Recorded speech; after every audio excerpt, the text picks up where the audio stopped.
I'm live on my phone. I don't know how this works. Nobody is watching, but that's okay. That's not why I'm here. I'm doing live because it's a little easier for me right now. So today I am officially, what's today, Tuesday? No, I'm not officially. I don't know. Today I am 2 weeks post-op and I'm feeling okay.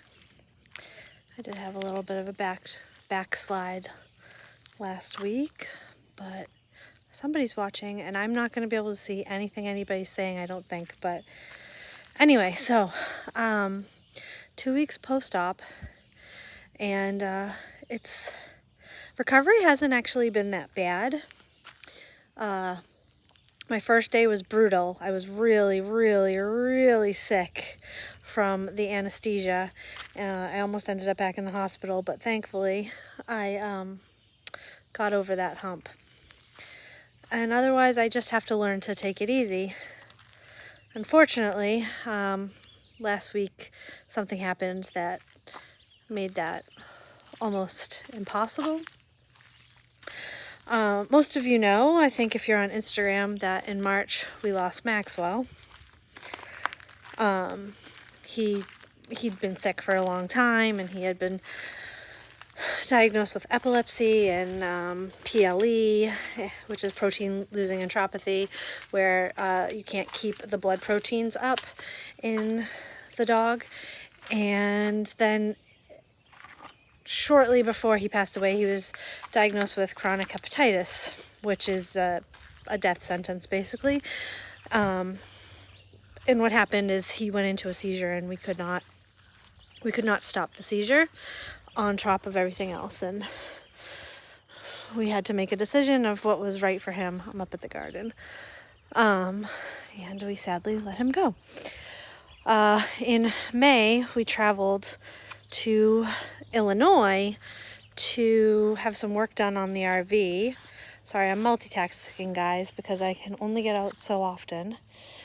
And it's been raining for 6 years here. Anyway, so in May we went out to Illinois to have some work done on the RV at a place that we had had really good luck with. Oh, that's not good. 2 years ago, while we were there, Dewey took a really drastic dive into just bad health-wise, and we actually thought we were going to lose him. He had been diagnosed with heart disease, on the cusp of heart failure. He had been diagnosed with hypertension. Anyway, we brought him to an emergency vet, and they started him on... There's something in my teeth. I had salad for lunch. That's embarrassing. It's gonna stay, I guess.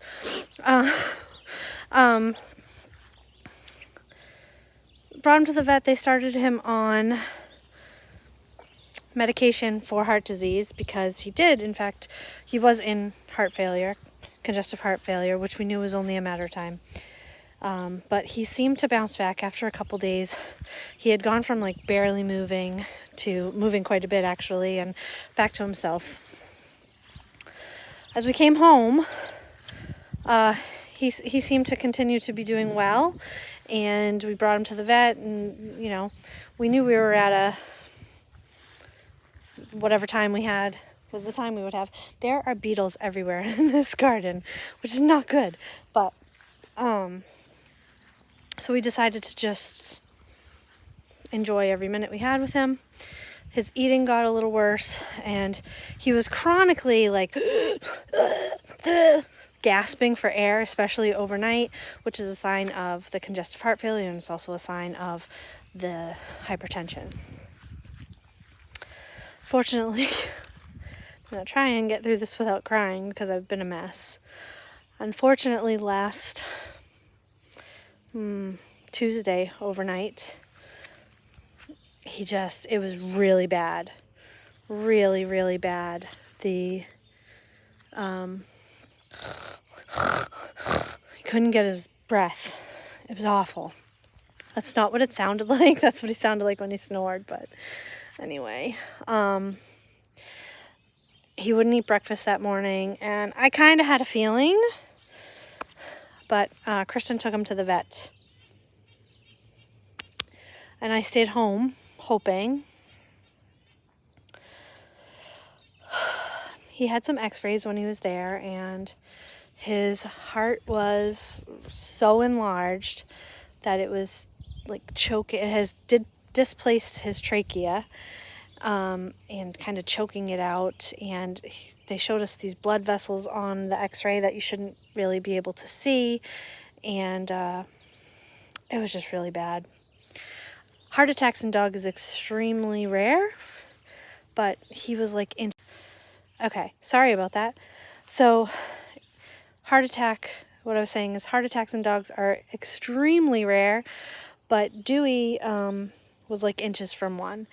And the treatment for the trachea collapse from the enlarged heart was a medication that would cause him, so he would have to up his heart medication, which he would have had a heart attack.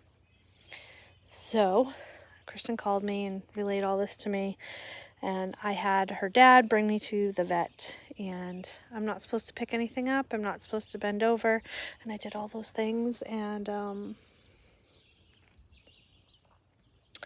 we said goodbye to Dewey. So it's very quiet and weird at my house. Most of you know Dewey was not a dog to me. He was a limb. Sometimes when I wanted him to be, and other times because he just decided he was. So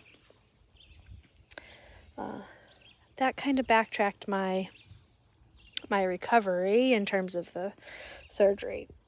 So all that being said, we're grieving still for Max, and now we're grieving Dewey.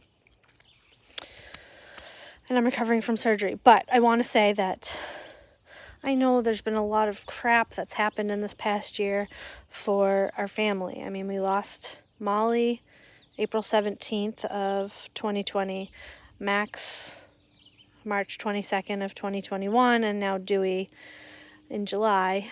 But we're doing okay. We're doing the best we can, considering we're just sad. My day consists of sitting in a recliner and doing just about nothing. So, all right, this is probably the most awkward live in the history of YouTube lives, but it is what it is, I guess. Oh, I think I just went out again. But I don't know. Let me see. Maybe I can see what people are saying.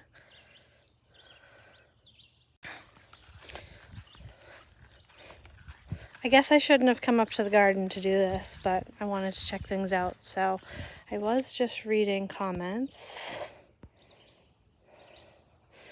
All right, I think that's all I'm gonna say. I spend most of my day sitting in a chair and crafting and watching TV. It's a very boring existence, but I'm hoping that at my 5-week appointment, which is my post-op, that I'll be cleared to do a little bit more. And then we're going to Maine to see my family. So I'm trying really hard to take it slow. But if you know anything about me, I don't like to be not moving, not doing anything. So, all right, guys. I guess I'm gonna go inside now. I should walk around more, but I don't know. I don't think there's anything left to say unless anybody had a question or anything, because now I can see the chats. But it's finally a beautiful day. We've had 2 days without rain, which is a streak. We've had a lot of rain. It's not been great for the garden. Oh, we have bee balm. We have this random bee balm outside of the flower bed. Very strange. I'll show you. It's bee balm. I guess I can show you our flower bed. Maybe if I can turn this around. Can I turn this around? I can. It's a little overgrown right now, but we have daylilies. This is a new plant. I don't know what it is. This is a very informative video. This is a hybrid daylily because we have yellow daylilies and orange daylilies, and it's obviously been cross-pollinated and created orange. There's more bee balm back there. Our bee balm is actually never flowered, more there. This, we always thought was a weed, and we found out last year it's not. I can't remember what it is, but I want to say it's like an elephant in the name. I am so busted. Kristen's watching. We also have this volunteer hydrangea back here, blue hydrangea, which I think we're going to have to dig out because it's going to be suffocated. Yeah, I think that's it. I'm going to get going. I'm busted. You're supposed to be working, Miss Busted. If you guys haven't checked it out, check out Kristen's channel. It's Vermont Gardening Adventure. She's changed her name. And it's all about, I'm going to say our garden, but it's really her garden because I can't do anything.